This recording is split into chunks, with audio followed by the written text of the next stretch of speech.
Gloria a Dios.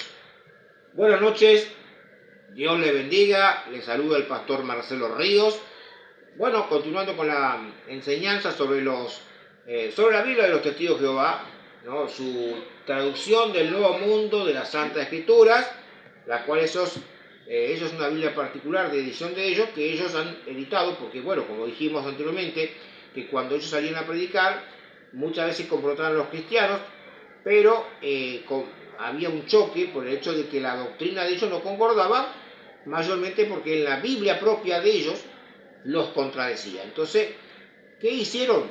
Hicieron su propia traducción, ¿sí? Allá por 1949. Y bueno, dijimos que parte del documento, no sabemos de dónde salió ese manuscrito. Algunos opinan que fue basado en la traducción de la King James, lo cual es medio dudoso. Y otros opinan que pudo haber partido de otra versión más antigua. Bueno, no se sabe. Pero sumado a un manuscrito también de un espiritista llamado Joseph Graeber, la cuestión es que salió esto, ¿no? ¿Y qué pasó? Allí empezaron la alteración de pasajes. Por ejemplo, vamos a ver en su propia Biblia lo que dice respecto al Espíritu de Dios. ¿Qué dice la Biblia respecto al Espíritu de Dios realmente? Pero ¿qué dice la traducción de ellos? Y vamos a ver que es una traducción totalmente falsa, ¿no? Y acá, por ejemplo, dice así. Génesis capítulo 1, 2, versión de los Testigos de Jehová, dice: ahora bien, resultaba que la tierra se hallaba sin forma y desierta, y había oscuridad sobre la superficie de la profundidad acuosa, y la fuerza activa de Dios se movía de un lado a otro. Bien, vamos a buscar en la versión texto Pellita, dice así. Génesis capítulo 1, 2 dice: la tierra era caos y vacuidad, y había tinieblas sobre la superficie y del abismo profundo, y el Espíritu de Dios incubaba sobre la superficie de las aguas. Bueno, cuando aquí vemos que dice el Espíritu de Dios, primeramente está con mayúscula. Lo segundo, que el Espíritu de Dios está junto al Padre, donde el Padre está creando, está hablando de la creación. Y aquí hay una identificación, porque el Espíritu de Dios, o el Espíritu Santo, forma parte de Dios porque es uno con el Padre. Padre, Hijo, Espíritu Santo. Nosotros vamos a ver, por ejemplo, en el verso 26 del capítulo 1 dice: entonces dijo Dios, hagamos. Hagamos. No dijo voy a hacer, hagamos. Está hablando en plural. Y lo vamos a ver que se lo repite allá después gloria a Dios, en 3:22.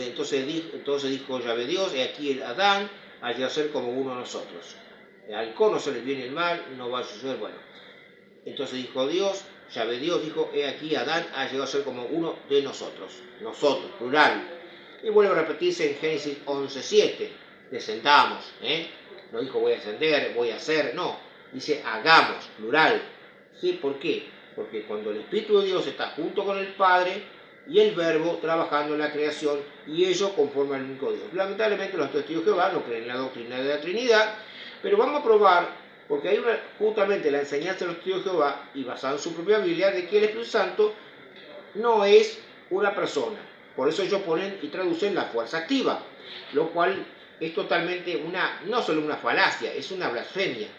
El Espíritu de Dios sí es una persona, y lo vamos a demostrar bíblicamente. Y es más, lo vamos a demostrar aquí con su propia Biblia. Por ejemplo, en el libro de los Hechos, capítulo 13, dice así lo siguiente, porque acá en la propia Biblia de ellos, dice: ahora bien, había en Antioquía profetas y maestros en la congregación local, tanto Bernabé como Simeón, que se llamaba Níger, y Lucio de Cirene, y Manaén, que se habían educado con Herodes, el gobernante del distrito, y de Saulo, mientras ellos estaban ministrando públicamente a Jehová, ayunando, el Espíritu Santo dijo de todas las personas: apártenme a Bernabé y a Saulo para la obra que os he llamado. Aquí ellos ponen el Espíritu Santo con minúscula, pero no deja de ser dos cosas que hay que notar. Primero, número uno, el Espíritu Santo está hablando a los profetas de la congregación de la iglesia. Número uno, está hablando, y número dos, está en una orden. Y acá en su propia Biblia dice, aun cuando han colocado en minúscula, dice: entonces, ayunando, oraron dice, el Espíritu Santo dijo, el Espíritu Santo, bueno, remarco, el Espíritu Santo dijo. ¿Por qué dijo? Habló.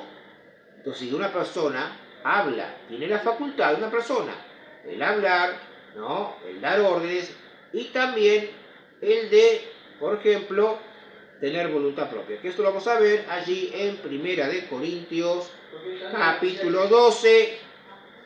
Primera de Corintios, capítulo 12, para buscar, ¿no? Y vamos a ver cómo en su propia Biblia, ¿no? A pesar de los errores que ellos le han practicado, de mutilar o alterar pasajes porque no aceptan la doctrina de la Trinidad y tampoco obviamente no creen en la persona del Espíritu Santo, dice en el capítulo 12, verso 11, dice, gloria a Dios, pero todas estas cosas, todas estas operaciones las ejecuta el uno y el mismo Espíritu.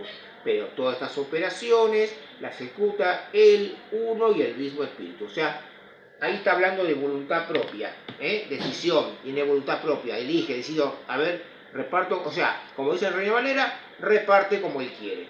Con esto, ahí queda demostrado que se trata de una persona y no de una fuerza activa, no de una influencia, no de un poder. Sí es un poder, obviamente, el poder del Espíritu Santo es poder, el poder de Dios, porque es Dios, pero no es una influencia.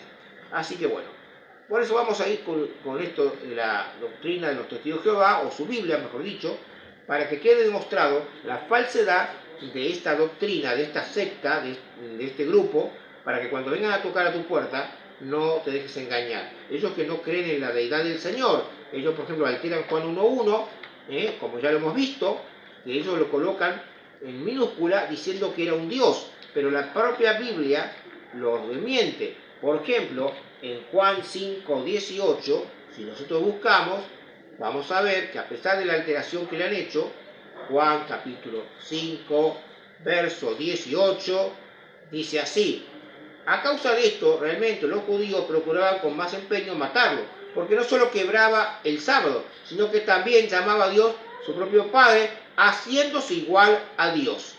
Igual a Dios. El Señor es igual a Dios, ¿por qué? Porque es uno en sustancia por eternidad, ¿no? Y nosotros vemos en la palabra de Dios que el Señor, en un momento, dice la palabra de Dios que casi lo apedrean porque Él declaró su unidad, porque tú siendo uno, te haces Dios. Cuando dijo yo y el Padre no somos, Él estaba diciendo, estaba declarando su unidad con el Padre. Así que bueno, gloria a Dios. Vamos a estar mirando otros pasajes posiblemente para el próximo video. Y si querés dejarnos tu like, algún comentario, o querés decirnos algún tema en especial, querés decirnos algo, hacelo. Podés hacerlo bueno para que en este canal de YouTube podamos enseñar, ¿no? Y te saludo el pastor Marcelo Ríos. Dios te bendiga y hasta la próxima.